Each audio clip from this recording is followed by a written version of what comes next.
राधा स्वामी दाता दयाल की दया, राधा स्वामी सहाय, राधा स्वामी। यह पुस्तक है अनमोल चरित्र, और जैसा कि आप सभी जानते हैं इसमें परम संत हजूर ताराचंद जी महाराज का जीवन चरित्र वृत्तांत है।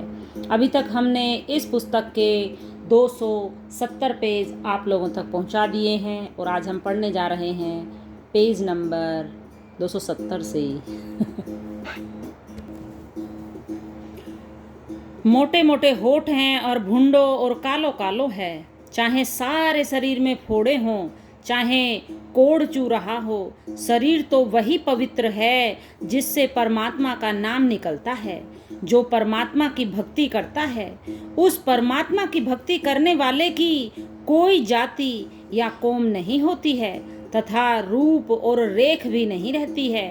अब ऐसा होता है तो तुम मेरे नज़दीक भी नहीं बैठते, और मेरे अंदर कौन सा गुण था। मैं तो अपनी ही बातें करता हूँ, मैं तो रूप वाला भी नहीं था। एक दिन एक माता ने कहा, ए बहन देख, एक बात कहती हूँ, ये अपने महाराज जी हैं। इसके मोटे मोटे होठ हैं, भूंडों से और कालो कालो से, पर मन्ने मेरे बेटे जैसा प्यारो लागे से। अब बताओ, ये भूंडो भूंडो और कालो कालो है, इसके होठ मोटे मोटे हैं और कितनो सूगलो सो है, मेरे बेटे से भी ज़्यादा प्यारो लागे से। इसमें उसका क्या भाव था? उसका यह गुरु भाव था, उसका यह निजी भाव था।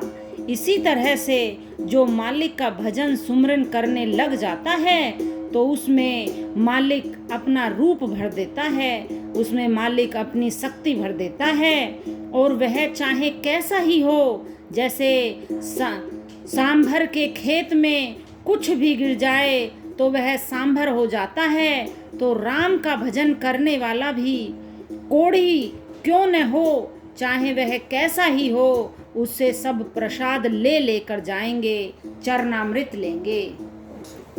राधा स्वामी। वसीयतनामा। अरमान साहब ने अपने धाम सिधारने से पहले अपनी धार को दयाल स्वरूप परम संत ताराचंद जी महाराज को सौंप दिया। उनको इसका पूर्ण ज्ञान था कि इस कठिन जिम्मेवारी को उनके प्रियतम शिष्य दयाल स्वरूप ही निभा सकते हैं। ये धार धुर धाम से आती है और अपना कार्य करती रहती है। वैसा तो अरमान साहब के काफ़ी शिष्य थे, और 5-6 तो हुजूर ने सत्संग व नामदान करने का ऑर्डर भी अपने सदगुरु से विनती करके दिलवा दिया था। लेकिन मौज अनुसार वसीयत सिर्फ दयाल स्वरूप को ही की गई। हीरे की पहचान जौहरी को ही होती है। अरमान साहब ने जब इनके नाम वसीयत करने के लिए कहा तो दयाल स्वरूप ने इनकार किया और कहा, हुजूर मैं इस योग्य नहीं हूँ, मैं अनपढ़ हूँ और इतनी बड़ी जिम्मेवारी मेरे से संभाली नहीं जाएगी। वैसे मैं आपके हुक्म का तो ताबेदार हूँ, जो हुक्म हो मैं उसका अवश्य पालन करूँगा, परंतु यह कार्य आप किसी दूसरे को सौंप दें। इस बार अरमान साहब की आंखों में एक अजीब प्रकार की चमक दिखाई दी और कहने लगे, बेटा योग्य कौन है यह मैं जानता हूँ। रही अनपढ़ होने की बात, भक्ति में पढ़े लिखे और अनपढ़ का प्रश्न नहीं होता। यह करनी का मार्ग है, यह ज्ञान का मार्ग नहीं है। प्रेम भक्ति अलग होती है और ज्ञान दूसरी वस्तु है। ज्ञानी तो दुष्ट और पापी भी हो सकता है, परंतु प्रेम भक्ति केवल गुरु भक्त के पास ही होती है। आप मेरे परम प्रिय शिष्य हो, जो सेवा मेरी आपने की है उतनी कोई नहीं कर सकता है। और मुझे मेरे हुजूर परम संत महर्षि जी महाराज की बात याद आ रही है। उन्होंने जब मुझे नामदान देने की मौज बख्शी थी तो मैंने भी ठीक इसी प्रकार से इनकार किया था, परंतु मेरे मुर्शिद ने मुझे यह आशीर्वाद दिया था, तुम्हारी मदद करने को मेरी ताकत आएगी। आप हरियाणा के संत हो, और वहाँ का कार्य हमने आपको सौंप दिया है। अरमान साहब ने हुजूर से यह कहा और एक फाइल उठाकर लाए जिसमें उन्होंने सभी पत्रों को संभाल कर रखा हुआ था। वह पत्र महर्षि जी ने अरमान साहब को लिखा हुआ था तथा उर्दू भाषा में था। उन्होंने वह पत्र पढ़कर सुनाया जो इस प्रकार से था। प्यारे राम सिंह, खुश रहो। खत आपका मिला, पढ़कर दिल को खुशी हुई। आपने लिखा है कि नामदान देना मेरे काबू की बात नहीं है। आप निर्भय होकर नामदान दिया करो और ये विश्वास रखो कि मेरी ताकत आपकी मदद करने के लिए आएगी और आपके नाम को देश विदेश में रोशन करेगी। मैं आपको वचन देता हूँ कि पूर्ण धार आएगी। आप अपना काम संयम और विश्वास से करते रहो। साधन, अभ्यास और सत्संग बराबर करते रह करो। मालिक आपको खुश रखे। आपका सिवरत। बेटा, मैं इसी बात के सहारे चल रहा था। यह तो हुजूर महर्षि जी महाराज का वचन था।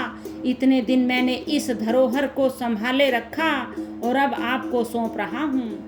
होनहार वीरवान के होत चीकने पात। मुझे तो बहुत समय पहले से ही इस बात का ज्ञान हो गया था कि महर्षि जी ने जिस धार की बात की थी वह धीरे धीरे तुम में प्रफुल्लित हो रही थी।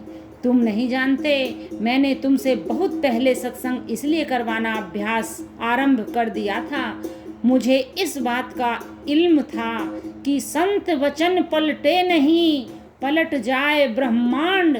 रवि का तेज घटे नहीं, जुड़ आए घन घमंड। परम संत महर्षि जी का वचन झूठा कैसे हो सकता था। तुम सच्ची गुरु भक्ति, सेवा और प्रेम से परिपूर्ण अखंड ब्रह्मचारी व करनी के धनी हो। अब तो बेटा यह तुम्हारी ड्यूटी है। इसे संभालो और जीवों को नामदान देकर इस संसार रूपी जेल से छुटकारा दिलाओ। मालिक की मौज अनुसार आपको यह काम दिया गया। हरियाणा जैसे इलाके में आप जैसे परम संत के बिना दूसरे किसी के बस की बात नहीं है। मेरे भी बस की बात नहीं थी। मैं तो सिर्फ आपकी अमानत को एक पहरेदार के रूप में संभाले हुए था। अतः आप संभालो और अपना कार्य करो, मेरा यह हुक्म है। उन्होंने आगे कहा, मैं इसलिए तो आपसे सत्संग कराता हूँ। मैं सुन कर इतना प्रसन्न हो जाता हूँ कि मेरे दिल की कलियां खिल उठती हैं। मेरे सद्गुरु जी महाराज के दिए हुए वचन को मैं साक्षात देखता हूँ। हुजूर सावन सिंह जी महाराज के पत्र की एक एक पंक्ति मेरी आंखों के सामने घूमने लग जाती है। हुजूर सावन सिंह जी महाराज को मैंने पत्र लिखकर कहा था कि महर्षि जी ने मुझे हरियाणा में नामदान और सत्संग का कार्यभार सौंपा है। मैंने महर्षि जी की कही सभी बातें भी लिखी भेजी। उन्होंने इसके उत्तर में लिखा, अरमान साहब, संतों की बात में गुप्त भेद होता है। महर्षि जी तो इस वक्त के परम पुरुष और पूर्ण धनी हैं। उन्होंने जो बातें कही हैं उनमें कोई चूक नहीं आ सकती और मैं भी दृढ़ निश्चय से कह सकता हूँ कि उनके हुक्म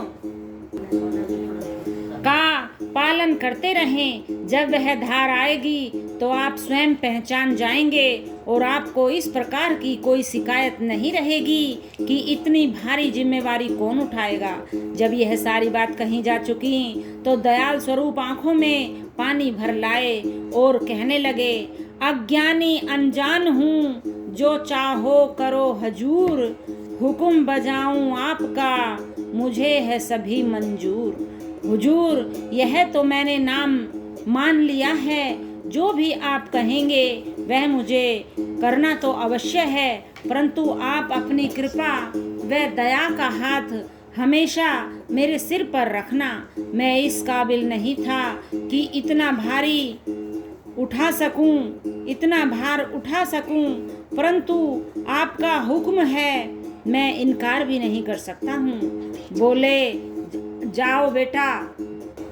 मैं हमेशा अंग संग तुम्हारे साथ रहूंगा और मैं नहीं वही ताकत वही धार काम करेगी जो महर्षि जी ने कहा था कि पूर्ण धार आएगी। अब वह समय आ गया है, मालिक मौज अनुसार सब काम स्वयं करेगा। तुझे इनमें चिंता करने की कोई जरूरत नहीं है। तुझ में वे सभी गुण विद्यमान हैं जो एक पूर्ण संत में होने चाहिए। अरमान साहब कलम के धनी थे और उन्होंने यह हुक्मनामा दोहों के रूप में लिखकर पुस्तक में छपवा दिया, जिसमें उन्होंने जो कुछ कहना था वह सभी कुछ लिख दिया। वास्तव में यही वसीयतनामा है। संतों की वसीयत कोई जायदाद व संपत्ति की नहीं होती, बल्कि उनके पास तो अनहद शब्द की धार होती है जो सबका कर्ता धर्ता होता है। सारा पसारा शब्द का ही है। ये रचना सारी शब्द से ही कायम है। वह धार उन्होंने हुजूर में पहुंचा दी। अरमान साहब द्वारा आशीर्वाद के रूप में लिखकर दिए गए वे दोहे निम्न प्रकार से हैं। प्यारे शिष्य तुम खुश रहो, धन धन तारा चंद, राम सिंह की ये दुआ होवे उमर बुलंद। आशीर्वाद देते तुम्हें और बखश दई मौज, प्रसिद्ध होगे जगत में सत्संग करना रोज। सुन तारा चंद संत का होता मता अगाध, अपनी दया से शिष्य को देते हैं प्रसाद। सेवा साधन से खुश हुए राम सिंह अरमान, आज तुम्हें हम दे रहे मुँह मांगा वरदान। सदगुरु सिबरत लाल की दया, हम हैं उनके दास, दाता दयाल को नहीं भूलते, हृदय बीच निवास। सेवा से हम खुश हैं, तुम्हें देते हैं वरदान, दया रहे दयाल की कहें राम सिंह अरमान। होता रहे यहाँ रात दिन संत मत का प्रचार, अच्छा यहाँ हो जाएगा जो आएगा बीमार। आए को भोजन मिले, कमी रहे कुछ नाय, सोने का प्रबंध रहे सत्संग घर के माह। रोशन तारा चंद हो जाओगे हरियाणा दरमियान, एक दिन ऐसा होएगा सबके बनो प्रधान। तारा चंद इस रमज को खूब समझ गए आप, जो आवे तेरी शरण में उनके कट जाए पाप। सतगुरु सिबरत लाल का मेरे सिर पर हाथ, उनका ही प्रसाद है वही दे रहे दात। एक वचन और दो वचन, वचन कहे मैं तीन, तारा चंद मेरी बात पर रखना आप यकीन। तारा चंद इस काम में कभी न होगी हार, क्या कमी किस चीज की जो देते दातार। वे खटके तुम नाम दो, बेखटके तुम नाम दो, करो संत मत प्रचार। हरियाणा के संत हो तुम्हें दिया अख्तियार।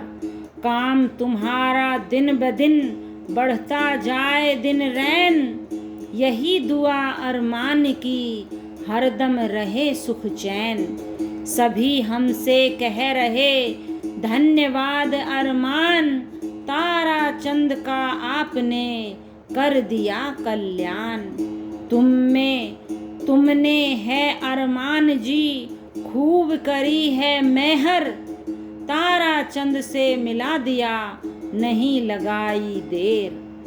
अरमान आपने बता दिया असली घर का खोज, सेवा से खुश हो गए अपनी दे दी मौज। सूरत शब्द का आपने सिखलाया अभ्यास, घट के पर्दे खुल गए हुआ नाम प्रकाश। तारा चंद गुरु भक्त ने किया शब्द साधन, गुरु सेवा साधन से निर्मल हो गया मन। तारा चंद ने कर दिया प्रकट गुरु का नाम, करी कमाई शब्द की खुद पाया विश्राम। तारा चंद दिनोद में करवाते सत्संग, भगत ने जा हर जगह लाया भक्ति रंग। नाम सैकड़ों ले रहे करते हैं अभ्यास, दूर दूर से आ रहे चलकर इनके पास। बड़े मशहूर ये भगत हैं हरियाणा दरमियान, काफी जीवों को दिया सत्य नाम का दान। दिनोद ग्राम सुख से बसे सबको है आराम, सत्संग होता रात दिन हर सुबह और शाम। दूर दूर से आ रहे करने को दर्शन, दर्शन करके भक्त के हो जाते प्रसन्न। मेरा ठीक है, आज इतना ही, आगे फिर पढ़ेंगे। So like, comments, subscribe. Thanks for watching.